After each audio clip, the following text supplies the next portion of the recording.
Hello, this is Ajesh. Welcome back to my YouTube channel. ഇന്ന് ഏതൊരു വിദേശ രാജ്യങ്ങളിൽ പോകണമെങ്കിലും ഏതൊരു വിദേശ രാജ്യങ്ങൾ പഠിക്കാനോ അതോ മൈഗ്രേറ്റ് ചെയ്ത് പോകണമെങ്കിലും വളരെ ഇമ്പോർട്ടൻ്റ് ആയിട്ടുള്ളൊരു കാര്യമാണ് IELTS. IELTS.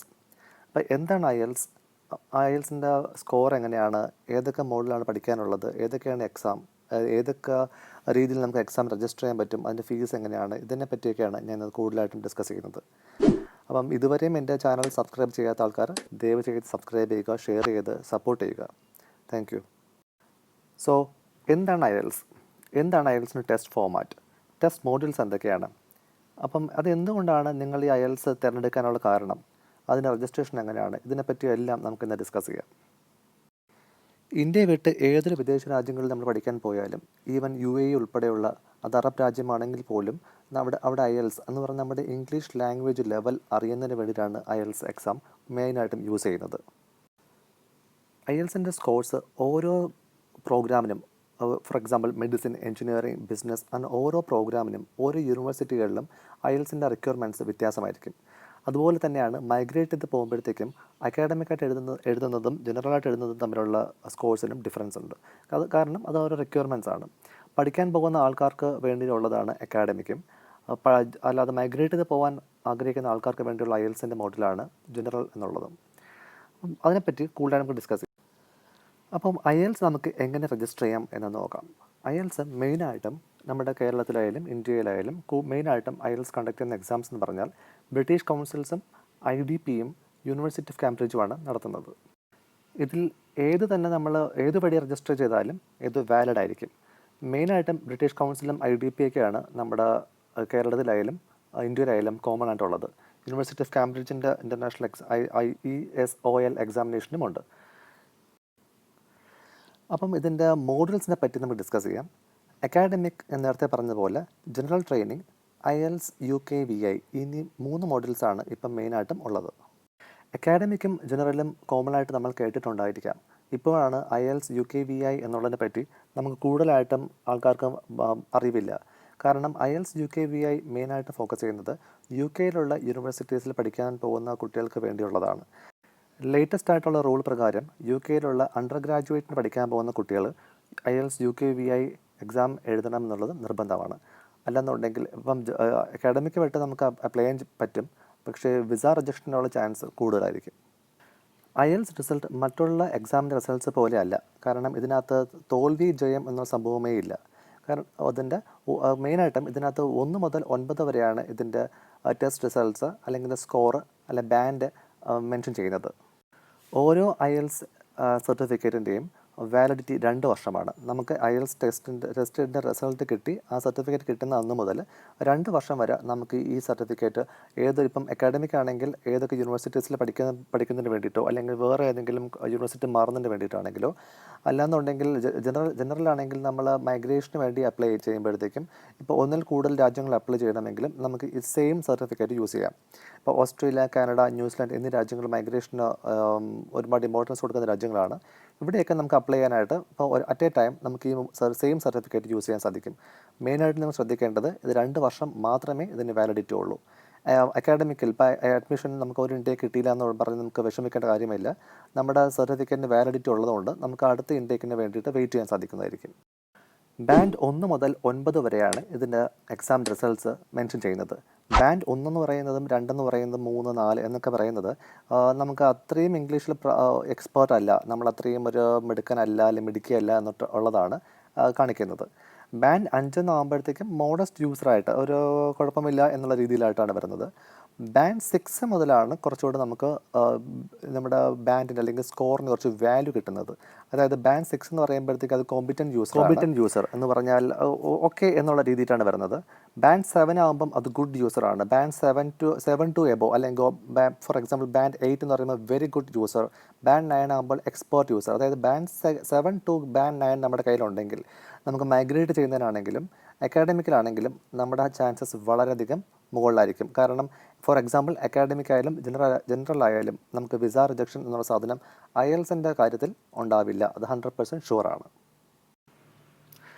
IELTS test format അക്കാഡമിക്കും ജനറലിലും ഓൾമോസ്റ്റ് സെയിം തന്നെയാണ്. പക്ഷേ അതിനകത്ത് വരുന്ന ക്വസ്റ്റ്യൻസ് അതിനെപ്പറ്റി കൂടുതൽ ഡിസ്കസ് ചെയ്യാം. മാത്രമേ വ്യത്യാസം വരുള്ളൂ. ലിസണിങ്ങിനും സ്പീക്കിങ്ങിനും സെയിം കാറ്റഗറി തന്നെയായിരിക്കും. അതായത് ലിസണിങ്ങിന് 30 മിനിറ്റും സ്പീക്കിങ്ങിന് 11 മിനിറ്റ് തൊട്ട് 15 മിനിറ്റ് വരെ അകത്താണ്.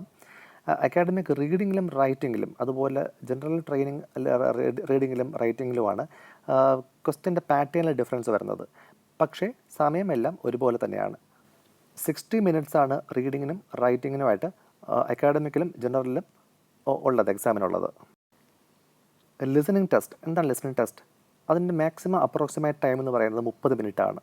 പ്ലസ് 10 മിനിറ്റ്സ് ട്രാൻസ്ഫർ ടൈം എന്ന് പറഞ്ഞാൽ ലിസൺ ചെയ്യുന്നത് നമുക്ക് പെട്ടെന്ന് തന്നെ, അപ്പോൾ അവർ കോൺവെർസേഷനൊക്കെ ആയിരിക്കും നമ്മുടെ ഹെഡ്ഫോണിൽ കൂടെ CD പ്ലെയർ വഴി കേൾക്കുന്നത്.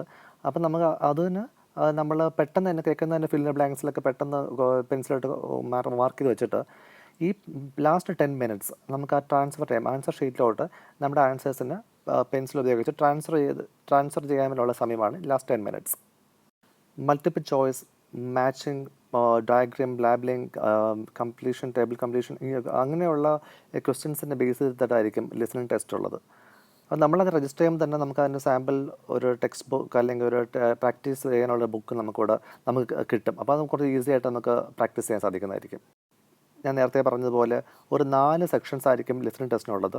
സെക്ഷൻ 1 എന്ന് പറയുന്നത് രണ്ട് ആൾക്കാർ തമ്മിൽ അങ്ങോട്ടും ഇങ്ങോട്ടും സംസാരിക്കുന്ന ഒരു കോൺവെർസേഷൻ ആയിരിക്കും.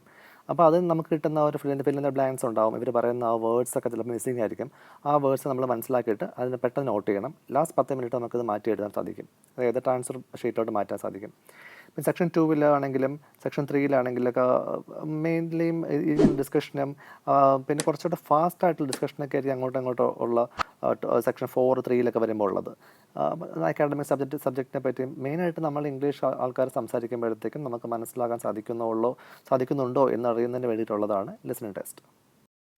മെയിൻ സ്കിൽസ് നമുക്ക് ആവശ്യമായിട്ടുള്ളത്, അല്ലെങ്കിൽ നമ്മുടെ സ്കിൽസ് അവർ അസസ് ചെയ്യുന്നത് understanding of main ideas and specific factual ഇൻഫർമേഷനും, recognising opinions, attitudes and purpose of the speaker, following development of an argument. ഇതിനൊക്കെ ബേസ് ചെയ്തിട്ടായിരിക്കും നമ്മൾ സ്കിൽസ് അസസ് ചെയ്യുന്നത്. നെക്സ്റ്റ് റീഡിംഗ് ടെസ്റ്റാണ്. റീഡിംഗ് ടെസ്റ്റും 60 മിനിറ്റാണ്. പക്ഷേ ലിസണിങ് ടെസ്റ്റ് ഉള്ള പോലെ റീഡിംഗ് ടെസ്റ്റിന് ട്രാൻസ്ഫർ ടൈം എന്ന് പറഞ്ഞ് ഒരു പ്രത്യേകം ടൈമില്ല. കാരണം ഈ 60 മിനിറ്റും നമ്മൾ റീഡിംഗ് ടെസ്റ്റിന് വേണ്ടി യൂസ് ചെയ്യണം. 40 ക്വസ്റ്റ്യൻസ് ആയിരിക്കും ഉള്ളത്, 40 ഐറ്റംസ് ആയിരിക്കും ഉള്ളത്. Test parts 3 സെക്ഷനായിട്ടായിരിക്കും. 3 section with total text length of 2150 to 2750 words ആണ്. മാക്സിമം ടൈപ്പ് ഓഫ് ക്വസ്റ്റ്യൻസ് എന്ന് പറഞ്ഞാൽ മൾട്ടിപ്പിൾ ചോയ്സിനകത്തുണ്ടാവും. ഐഡൻറ്റിഫൈ ഇൻഫർമേഷൻ, അതായത് ട്രൂ ഓർ ഫോൾസ് അങ്ങനെയുള്ളതിനെ പറ്റി നമ്മൾ ചെയ്യേണ്ടി വരും. പിന്നെ മെയിനായിട്ടും അതിനകത്ത് ഒരു പാരഗ്രാഫ് റീഡിംഗ് ഉണ്ട്. ആ പാരഗ്രാഫ് ഫുള്ള് വായിച്ചിട്ട് നമ്മൾ സ്കൂളിലൊക്കെ എക്സാമൊക്കെ ഇംഗ്ലീഷിൽ എഴുതിയിട്ടുള്ള പോലെ ആയിരിക്കും. റീഡിങ് വായിച്ചതിന് ശേഷം അതിന് ആൻസേഴ്സ് എഴുതാം. പക്ഷേ ഈ ആൻസേഴ്സൊക്കെ എഴുതുമ്പോൾ നമുക്ക് ട്രിക്കി ആയിരിക്കും. പെട്ടെന്ന് നമുക്ക് ഈസി ആയിട്ട് അതിനകത്തുനിന്ന് തന്നെ ആൻസർ റൈറ്റായിട്ട് കോപ്പി ചെയ്ത് കണ്ടുപിടിച്ച് എഴുതാൻ കുറച്ച് ബുദ്ധിമുട്ടായിരിക്കും. കാരണം ഒരു വേർഡ്സ് യൂസ് ചെയ്യുന്നതൊക്കെ ഡിഫറൻസ് ആയിരിക്കും. ക്വസ്റ്റ്യനുള്ള വേർഡ്സും അതിൻ്റെ സെയിം സിനോണിംസ് ആയിരിക്കും ആൻസർ ഈ ടോപ്പിക്കിൽ മെൻഷൻ ചെയ്തിട്ടുള്ളത്. അപ്പം നമ്മൾ അതൊക്കെ കണ്ടുപിടിക്കുന്ന ഇച്ചിരി ട്രിക്കി ആയിരിക്കും. അതുകൂടാതെ text range from descriptive and factual to discursive and analytical ഉണ്ടാവും. അതുപോലെ may contain non verbal material such as diagrams. അതിനെയൊക്കെ നമ്മൾ ഒരു ഡയഗ്രാമൊക്കെ തന്നിട്ട് ആ ഡയഗ്രാമത്തിനെ പറ്റി ഉള്ള നമ്മുടെ അനലൈസ് എങ്ങനെയാണ് അങ്ങനെയുള്ളതിനെ പറ്റിയൊക്കെ കൂടുതലായിട്ടും ക്വസ്റ്റ്യൻസ് ഉണ്ടാവും. ഇനി ജനറൽ ട്രെയിനിങ് റീഡിങ്ങിലാണെങ്കിൽ സെക്ഷൻ 1 എന്ന് പറയുന്നത് കണ്ടെയ്ൻസ് 2 or 3 ഫാക്ച്വൽ ടെക്സ്റ്റ് ആയിരിക്കും. അതായത് ഒരു topics relevant to everyday life in an English speaking country അതിനെപ്പറ്റിയുള്ളതായിരിക്കും റീഡിംഗ് ടെസ്റ്റ് ഉള്ളത്. രണ്ടാമത്തെ സെക്ഷൻ എന്ന് പറയുന്നത് contains 2 factual text focusing on work related issues. കാരണം ഇത് ജോലിക്ക് വേണ്ടി പോകുന്നതായിട്ടാണ് ആ രീതിയിൽ. ഇപ്പോൾ അവിടുത്തെ ഉള്ള ആൾക്കാരുടെ താമസിക്കുന്ന ആൾക്കാരുടെ സംസാരവും അല്ലെങ്കിൽ അവിടുത്തെ വർക്കിൻ്റെ റിലേറ്റഡുള്ള ഇഷ്യൂസും ഒക്കെ കൂടുതലായിട്ട് മെൻഷൻ ചെയ്യുന്നത്. സെക്ഷൻ 3-ലാണെങ്കിൽ contains 1 longer more complex text on a topics of general interest. അതുപോലെ text are authentic taken from notices, ads, company handbooks, magazines, newspaper ഇങ്ങനെയുള്ളതിനെ ബേസ് ചെയ്തിട്ടായിരിക്കും.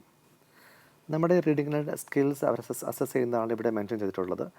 നമ്മുടെ റീഡിങ്ങിൽ നമ്മൾ മെയിനായിട്ട് ഫോക്കസ് ചെയ്യേണ്ടത്, കാരണം അതിനകത്ത് നമ്മുടെ സ്കിൽ ആ കുറച്ച് നേരം കൊണ്ട് നമ്മൾ എത്രമാത്രം റീഡ് ചെയ്തിട്ട് നമുക്ക് അതിനകത്ത് നിന്ന് ആൻസേഴ്സ് കണ്ടുപിടിക്കാൻ സാധിക്കുന്നു, അല്ലെങ്കിൽ നമ്മൾ എത്രത്തോളം നമുക്ക് recognising A writers opinion attitudes and purpose, following the development of an argument, ഇതിനെയൊക്കെ ആണ് ബേസ് ചെയ്തിട്ടായിരിക്കും നമ്മുടെ സ്കിൽസ് റീഡിങ്ങിൽ അസസ് ചെയ്യുന്നത്. ഇനി ബാക്കിയുള്ള 2 ടോപ്പിക്ക് റൈറ്റിങ്ങും സ്പീക്കിങ്ങിനെ പറ്റി ഞാൻ എൻ്റെ അടുത്ത വീഡിയോയിൽ ഡിസ്കസ് ചെയ്യാം. അപ്പോൾ ഇതുവരെയും എൻ്റെ ചാനൽ സബ്സ്ക്രൈബ് ചെയ്യാത്ത ആൾക്കാർ ദയവായി സബ്സ്ക്രൈബ് ചെയ്യുകയും അതോടൊപ്പം തന്നെ മാക്സിമം ഷെയർ ചെയ്ത് സപ്പോർട്ട് ചെയ്യുകയും ചെയ്യണം പ്ലീസ്. Thank you.